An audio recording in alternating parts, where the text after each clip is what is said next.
आपने सबसे पहले घबराना नहीं है। आइए देखते हैं, मजा आएगा। अगर बात की जाए, आपने कहा कि हम टेक्नोलॉजी की तरफ जाएंगे या ऐसा दौर हम एक्सपेक्ट करते हैं being a part of youth, तो आने वाला टाइम, अब देखो 14 अगस्त है, 75 साल पिछले साल कंप्लीट हो चुके हैं, 75th एनिवर्सरी पिछले साल पाकिस्तान ने सेलिब्रेट कर ली है। 75 ईयर्स के अंदर जो लोगों के अंदर जोश था सेलिब्रेशन का, इंडिपेंडेंस सेलिब्रेशन का, जो झंडे लहराने का लोगों के अंदर हुब्बुल वतनी थी, वो इस दफा कहीं भी मुझे नजर नहीं आ रही है। मैं कल लिबर्टी मार्केट गई हूँ, बरकत मार्केट गई हूँ, मैं परसों भी एक जगह गई वीडियो करने।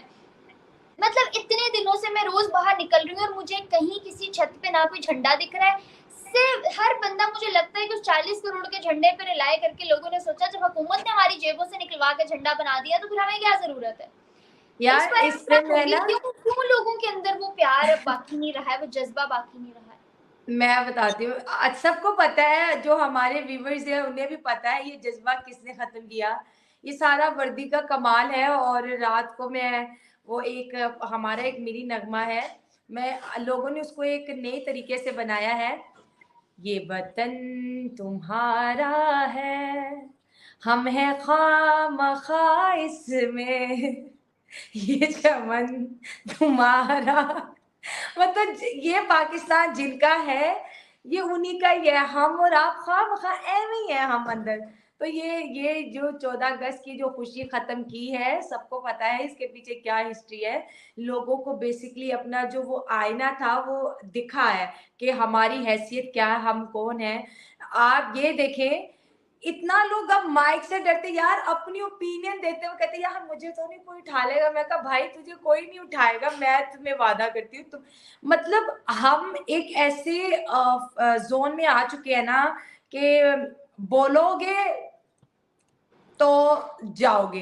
तो ये जो आजादी का बच्चों का ही जश्न आजादी है, क्योंकि कपड़े पहने, हमें वाइट कपड़े पहने शायला स्कूल की नहीं तरफ नहीं, से। मेरे घर में 2 बच्चे हैं, इस दफा एक आधी जुबान से उन्होंने जिक्र नहीं किया हमें ग्रीन कपड़े ला दो या झंडियां ला दो। वो खेलें क्या, टाइम वेस्ट है भाई, हम नहीं कर सकते, सॉरी। लेकिन जो छोटे बहुत स्टैंडर्ड 1 2 3 के बच्चे होते हैं, स्कूल में आज़ादी से रिलेटेड पढ़ाया जाता है, बताया जाता है। उन बच्चों के अलावा बड़े सबको पता है कि वतन किसका है, हमारा तो नहीं है, सिंपल।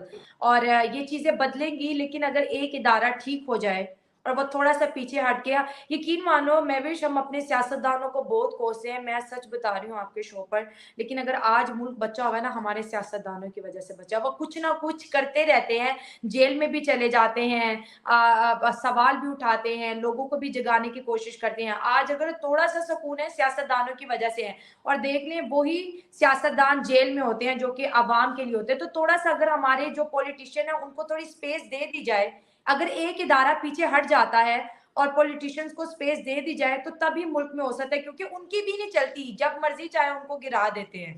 तो शायला ये सही थोड़ा सही निजाम कह बदलना रहे है। हो आप, सही कह रहे हो। मुल्क जो है पॉलिटिशियंस की वजह से ही बचा हुआ है, कुछ ना कुछ वो करते रहते हैं, करते इसीलिए रहते हैं, दुनिया हाँ। पाकिस्तान को जानती है। कभी कहीं जाके चुटकुला छोड़ दिया, कभी कहीं जाके कोई ऐसी हरकत कर दी, तो ट्रेंड में रहते हैं वो, उनकी वजह से लोग जानते जरूर है हमें। बेशक वैल्यू नहीं है हमारे ग्रीन पासपोर्ट की, लेकिन उनको पता जरूर होता है कि पाकिस्तानी है। तो उन्हीं की बदौलत हम इतने नामजद हैं दुनिया में। मैं एग्री करती हूँ इस बात से। मैं कह रही हूँ, ट्विटर के ऊपर आजकल बड़ी ज्यादा वीडियो लोग ट्वीट कर रहे हैं, पाकिस्तान का जो पासपोर्ट है वो फाड़ रहे हैं। और अभी कल की खबर है, आप सर्च करें कि एम्बेसी और जो पासपोर्ट ऑफिस है वो कह रहे हैं कि रिकॉर्ड तोड़ लोग आ रहे हैं। 45,000 से ज्यादा लोग जो है पासपोर्ट ऑफिस को विजिट कर चुके हैं और कह रहे हैं हमें पासपोर्ट चाहिए। कहते इतना रश पासपोर्ट जो ऑफिस है जिन्होंने अभी पासपोर्ट इशू किए, कहते हैं हमने पाकिस्तान की तारीख में नहीं देखा जितना रश अब पासपोर्ट ऑफिस पे, हर बंदा निकल है। और मैं जब से रोड शो शुरू करी हूँ, किसी भी नौजवान, मैं बाहर जा रहा हूँ, मैं आर्ट्स कर रहा हूँ, मैं जाने लगा हूँ, मैं बाहर से आया हूँ। ये मुल्क ऐसे है जैसे बस स्टॉप नहीं होता, आप थोड़ा सा रुके हो, आपने अपनी बस का वेट किया और निकल गए। ऐसा मुल्क को बस स्टॉप बना दिया। शाइला, मैं ना कल मार्केट में ऐसे ही रैंडम में आइसक्रीम कॉर्नर पे, आइसक्रीम पार्लर पे खड़ी थी। एक आंटी पास आके कहती हैं, बेटा आप यहीं से हो? मैंने कहा जी, क्यों आप नहीं है? कहती नहीं, मैं तो फंस गई हूँ, मैं तो अपने बेटे को लेने आई थी, उनका बेटा कहीं पढ़ता था यहाँ पे, मैं उसको लेने आई थी, 4 दिन हो गए, मुझे फ्लाइट नहीं मिल रही और मेरा दम घुट रहा है यहाँ पे। आप लोग कैसे रहते हो? मैं सफोकेट हो रही हूँ। मैंने दिल में सोचा, आंटी के भी तो 4 दिन हुए आपको आए हुए, पता नहीं आप जिंदगी गुजारें तो आप तो वैसे ही दफन हो जाए। इनसिक्योरिटीज है ना, जो यहाँ के मालदार लोग हैं वो पाकिस्तान को छोड़ना चाहते हैं और अपनी जो प्रॉपर्टीज हैं वो कहते हैं हमें लॉक कर दो, हम किसी पे ट्रस्ट नहीं कर सकते। लोगों का बैंक पर से ट्रस्ट जो है खत्म हो रहा है। हम देखते हैं बैंक में आना जाना लगा रहता है, बहुत से लोग अपने अकाउंट यहाँ से बंद करवा रहे हैं, निकल रहे हैं, क्योंकि ये वो लोग हैं जिनकी जरा नजर दूर तक होती है, उन्हें पता है कि अब हुकूमत किसकी आने वाली है, अब क्या गिरेगा। स्टॉक मार्केट से लोगों ने इतना पैसा निकाल लिया, कराची स्टॉक मार्केट का आज अगर इंटरनेट पे आप हाल देख लें ना, कोई हाल नहीं है।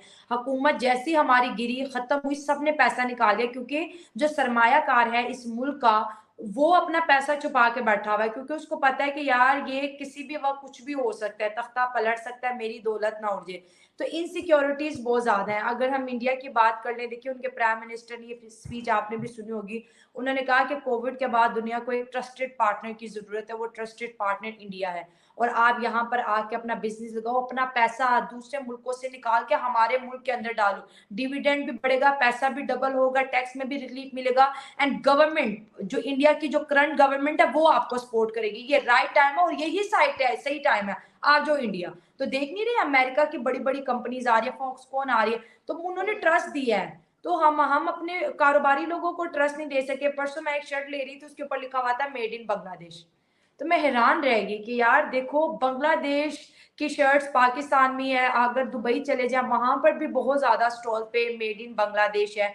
तो जो हमारी टेक्सटाइल है उसमें हमारी बहुत ज्यादा ग्रिप थी, हमने उन लोगों को भी भगा दिया, और बहुत ज्यादा जो है ना फैक्ट्रीज यहाँ पे बंद होकर हाउसिंग सोसाइटी में बदल रही हैं। ये फैक्ट है। ये ऐसे ही आज से 4 साल पहले जब मैंने टेक्सटाइल फैशन डिजाइनिंग सोचा था करने का और मैंने स्टेप इन किया था इस फील्ड के अंदर, मुझे लगता था कि बाकी तमाम फील्ड से सबसे ज्यादा स्कोप इस वक्त पाकिस्तान में इसका है।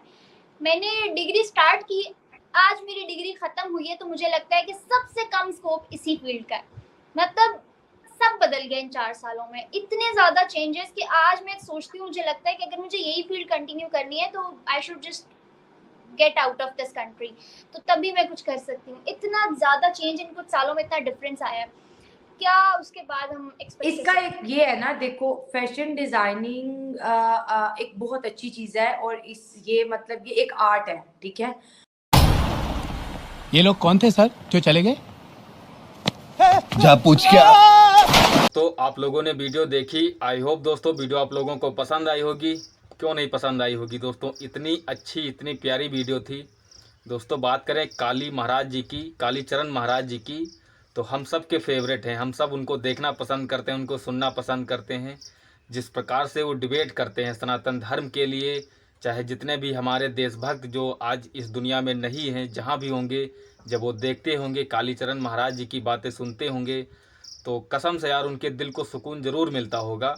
और दोस्तों मैं यही कहना चाहूँगा कि जिन महापुरुषों ने हमारे धर्म के लिए, इस देश के लिए कुर्बानी दी है दोस्तों, उन सब के लिए बोलने वालों की आज भी कोई कमी नहीं है, चाहे उसके लिए उनको कितना भी बड़ी सज़ा क्यों ना मिल जाए। और उन्हीं में से एक है हमारे कालीचरण महाराज जी। दोस्तों जिस प्रकार से इन्होंने आज महात्मा गांधी भक्त औरत को रगड़ा है ना, देख के दोस्तों दिल खुश हो गया। बहुत ही ज़्यादा ये डिबेट कर रही थी, गॉडसे साहब की बहुत ही ज़्यादा बुराइयां कर रही थी, लेकिन आज सामना इसका हो गया था गॉडसे भक्त कालीचरण महाराज जी से। और मतलब क्या ही बताएं यार, मैं कुछ बोल ही नहीं पाता हूँ, इतनी ज़्यादा मेरे दिल को खुशी हुई है जब इस औरत की बोलती बंद हो गई। कालीचरण महाराज जी ने खुलेआम गॉडसे जिंदाबाद के नारे लगाए। यूँ तो हम सभी लगाते हैं, लेकिन ऐसे इंटरनेशनल मीडिया पे लगाना दोस्तों बहुत ही जिगर होना चाहिए उसके लिए, और ये जिगर कालीचरण महाराज जी में भरपूर है। जिस प्रकार से उन्होंने डिबेट करी, जिस प्रकार से उन्होंने समझाया उनको, गांधी भक्त को, वो बहुत ही ज़्यादा काबिल तारीफ़ था। और इतने बड़े न्यूज़ चैनल पर, इतने बड़े एंकर के सामने, इतने ज़्यादा वरिष्ठ पत्रकारों के सामने दोस्तों इस प्रकार से डिबेट करना, इस प्रकार से अपना पक्ष रखना सनातन धर्म के लिए, गॉडसे साहब के लिए दोस्तों, ये बहुत ही अच्छी बात है। और हम सभी को अब इस प्रकार से बोलना चाहिए, क्योंकि कहीं ना कहीं यह बात